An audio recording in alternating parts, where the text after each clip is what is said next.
आज सुबह से मैं कोशिश करते जा रहा हूं लोगों को रोकने के लिए। रोकना इसलिए चाह रहा हूं क्योंकि उन्हें मैं उनके जीवन में सबसे वैल्यूएबल गिफ्ट्स देना चाहता हूं। लेकिन दुर्भाग्यवशत बहुत कम लोग रोक रहे हैं। कल मुझे कोई कमेंट में कहा था कि जो गिफ्ट आप देना चाहते हैं ना, वो गिफ्ट कोई लेना नहीं चाह रहा है। क्यों? वो है Bhagavad Gita as it is. Marathon की महीना है और हम कोशिश कर रहे हैं लोगों तक इस पुस्तक को पहुंचाने के लिए। कोशिश भगवत गीता देने के लिए क्यों कर रहे हैं आप? क्या जरूरी है? कल यही क्वेश्चन मेरे स्टॉल में एक लड़का आके मुझे पूछा, आप लोग भगवत गीता देना चाहते हैं लेकिन रोड पे क्यों? ट्रैफिक सिग्नल में जहां पर भिखारी लोग भीख मांगते हैं, ट्रेन स्टेशन में आप खुद स्टॉल लगाए हैं और हर व्यक्ति कोशिश कर रहा है गीता ले लो, गीता ले लो, जैसी है तसी, यथारूप एज इट इज। और इतने कम रेट में क्यों दे रहे हैं? लेकिन फिर भी कोई नहीं ले रहा है। ऐसा बहुत बार क्वेश्चन आपके साथ आता होगा जब आप बुक डिस्कशन करते हैं। Don't be discouraged, I am with you. मैं आपको आज इंस्पायर करना चाहता हूं, बताना चाहता हूं ऐसी परिस्थिति में भी आप कैसे इन बुक्स को देंगे। मैं हूं सचिपुत्र गोरदास। अगर आप हमारे YouTube चैनल को सब्सक्राइब नहीं किए प्लीज सब्सक्राइब और जो बेल आइकन है उसको दबा देना, ताकि आपको हर जो वीडियो हम अपलोड करेंगे उस वीडियो आप तक पहुंच पाएगा। और आपको कोई कंटेंट पसंद आएगा तो आप शेयर कर देना, ताकि और कोई भी बुक डिस्ट्रीब्यूटर होगा और कोई भी बुक्स लेने वाला होगा वो बुक्स को ले जाएगा। So let's begin it. तो जो प्रश्न है, लोग कहते हैं कि आप हर जगह क्यों दे रहे हैं, आप इतना प्रयास क्यों कर रहे हैं? ये तो धार्मिक ग्रंथ है, धार्मिक किताब है, इस ग्रंथ को सम्मान करना चाहिए, लाल कपड़ा में बांध करके रखना चाहिए, इसको रोड पे नहीं लाना चाहिए। आज ये समय आ गया है क्योंकि रोड पे क्यों? पहले जमाने में लोग शाम को, सुबह और शाम भगवान के नाम, भगवान की चिंतन किया करते थे, गीता भागवत का श्रवण किया करते थे, भागवत टूंगी हुआ करता था। लेकिन आज सब और नहीं रहा। उसके ऊपर जो बेसिक कारण मैं मानता हूं, पहला कारण है हमारे स्कूलों में और कॉलेजों में इसके बारे में कोई टॉपिक नहीं पढ़ाते हैं। हम मानते हैं कि बहुत सारे ऑर्गेनाइजेशन है जो राजनीति तो करते हैं लेकिन उनकी दर्द नहीं है। वो कहते हैं वी आर सेकुलर कंट्री, हम नहीं पढ़ाएंगे कहते हैं। मैं कई स्कूलों में प्रोग्राम करता हूं, वहां पर तो टीचर्स कहते हैं हम सेकुलर कंट्री है, why you are forcing us to have exam कराने के लिए, इसको बांटने के लिए बच्चों को क्यों आप प्रयास करते हैं? दूसरी कारण एजुकेशन नहीं रहने कारण इसकी बहुत बड़ा हमको लॉस है। सेकंड है, कोई व्यक्ति अगर पढ़ने जा रहा है तो उसको 10 लोग आके बताते हैं अभी टाइम नहीं है, पढ़ लोगे तो बैरागी बन जाओगे, गलत पढ़ोगी तो उसकी परिणाम भयावह हो जाएगा, नियम कानून को फॉलो करना पड़ेगा। ये कुछ वर्ग कह देते हैं। तीसरी कारण कहते हैं कि ये उम्र नहीं हुआ ओल्ड एज में पढ़ना भगवत गीता। भगवत गीता में भगवान कृष्ण एक श्लोक कहते हैं, 8 नंबर अध्याय की 67 नंबर श्लोक में भगवान कहते हैं, इदम ते ना तपस्काय। ना तपस्काय मतलब जो तपस्वी नहीं है। तपस्वी मतलब जो सुबह सुबह स्नान नहीं करता है, जो मंत्र का उच्चारण नहीं करता है, जिसकी शास्त्र में कोई रुचि नहीं है, जो अपने मनुष्य जीवन प्राप्त करने के बाद भी कुछ दान धर्म आदि, दान यज्ञ तप आदि नहीं करता है, जो क्या कहते हैं भोगी या रोगी। दूसरी बात है, ये तपस्वी लोग अगर ढूंढेंगे आज की डेट में ना, बहुत कम मिलेंगे। न अभक्ताय कदाचन, जो भक्त नहीं है। भक्त मतलब भजन, जो सदा सर्वदा भगवान की चिंतन करता हो, भक्त तो मिलेंगे आपको, देवी के भक्त मिलेंगे, राजनेताओं के भक्त मिलेंगे, फिल्म स्टार्स के भक्त मिलेंगे, लेकिन जो रियल भक्त भगवान की भजन ये मिलेंगे नहीं आपको। न अभक्ताय कदाचन, जो भक्त नहीं है उससे। न च शुश्रवे वाच्यम, जो सुनने के लिए तैयार ही नहीं है। न च माम यो अभ्यसूयन्ति, और जो कृष्ण को द्वेष करता है।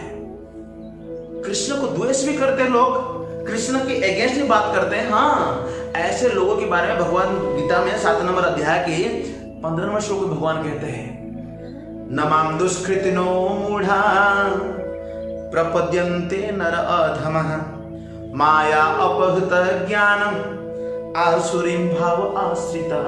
ये 4 प्रकार के लोग जो कृष्ण की शरण में नहीं आते हैं, कृष्ण की भक्ति नहीं करते हैं, कृष्ण की नाम सुनने से दूर हो जाते हैं। पहला कैटेगरी है मूढ़ा, जो मूर्ख है, जो एजुकेटेड नहीं है। आपको लोग तो पढ़े लिखे मिलेंगे, सब education for all up to 14 years, लेकिन हमारा वर्जन है education for all up to till death, मृत्यु तक हम ही पढ़ाते हैं। लेकिन मूर्ख इसलिए है क्योंकि ये पढ़े लिखे मूर्ख है। नमाम दुष्कृतिनो मूढ़ा प्रपद्यन्ते नर अधम। नर अधम वो लोग को कहा जाता है जो मनुष्य जीवन है लेकिन अधम से अधम योनि के हैं। मतलब उनको मनुष्य जीवन में जो करना चाहिए वो भी नहीं कर पाते। जैसे कि मंगोलियन है, चाइनीज लोग हैं, नर अधम लोग हैं। सुखदेव गोस्वामी श्रीमद् भागवत महापुराण में वर्णन करते हैं, किरात हुणांद्र पुलिंद्र पुलकसा आंभीर संभुत जवन खसादय। ऐसे जनजाति लोग हैं जो कि मनुष्य की मांस भी खा जाते हैं। रॉकफेलर का बेटा को खा गए। नर अधम ये नहीं आते। माया अपहृतम ज्ञानम, जिनकी ज्ञान, जो तो बुद्धि है, बड़े एजुकेटेड है, लेकिन उनके ज्ञान को माया ने अपहरण कर लिया है। They are going to office, office to home, home to office, whole day. They don't have time to discuss about Bhagavad Gita. हुआ मैं कौन हूं, भगवान कौन है, ये प्रकृति क्या है, मैं इस संसार में दुख क्यों भोग रहा हूं, समय क्या है, इसके बारे में कभी प्रश्न नहीं पूछते हैं। और कहते हैं मेरे पास नो टाइम, टाइम नहीं है, टाइम नहीं है, लेकिन इसके कारण नहीं जानते मेरे पास टाइम क्यों नहीं है। माया अपहृत ज्ञानम, लास्ट में भगवान बताते हैं आसुरी भाव आश्रिता। और आसुरी भाव वाले, आसुरी भाव में उन लोगों को भी कैटेगरी में डाल दीजिए जिन्होंने भगवत गीता पर टीका लिखी है, परंतु उस टीका को, उस भगवत गीता को उन्होंने इस तरह की लिख डाला है जिससे कोई व्यक्ति पढ़ेगा तो भ्रमित हो जाएगा और भगवान की भक्ति, कृष्ण से दूर हो जाएगा और अपना जो मन माने जो भी चीज वो करेगा। तो इसके बारे में मैंने उस लड़का को लंबा लेक्चर दिया। मैंने उसे कहा अगर आपकी ये क्वेश्चन है, शिकायत है, तो आप एक काम क्यों नहीं करते, आप कृपया गवर्नमेंट से अपील करिए, लोगों तक पहुंचिए, लोगों तक इस संदेश को दीजिए ताकि गवर्नमेंट इन ग्रंथों को सिलेबस में डाले, ताकि स्टूडेंट्स हमारा पढ़ पाए। दुख की बात, आज के समय में हमारी संस्कृति होने के बाद भी लोग भगवत गीता भागवत में अंतर क्या है नहीं जानते हैं, भगवत है क्या नहीं जानते हैं। इसलिए दिस इज ए नीड, एक समय आया है कि हम लोगों के पास जो समय है, मैं आप सभी को, अगर आप बॉम्बे में रहते हैं, just please contact with us, हमारे साथ कांटेक्ट करिए ताकि इस पुस्तक वितरण प्रोग्राम में आप पार्टिसिपेट कर सकते हैं। देखिए हमारा स्टॉल में कितने सारे लोग आ रहे हैं जिन्होंने भगवद गीता ले रहे हैं, और इन ग्रंथों को देने के समय आप बोलेंगे मैं तो नया हूं, मैं तो नहीं जानता हूं, भगवद गीता पढ़ा नहीं, मैं कैसे दे सकता हूं।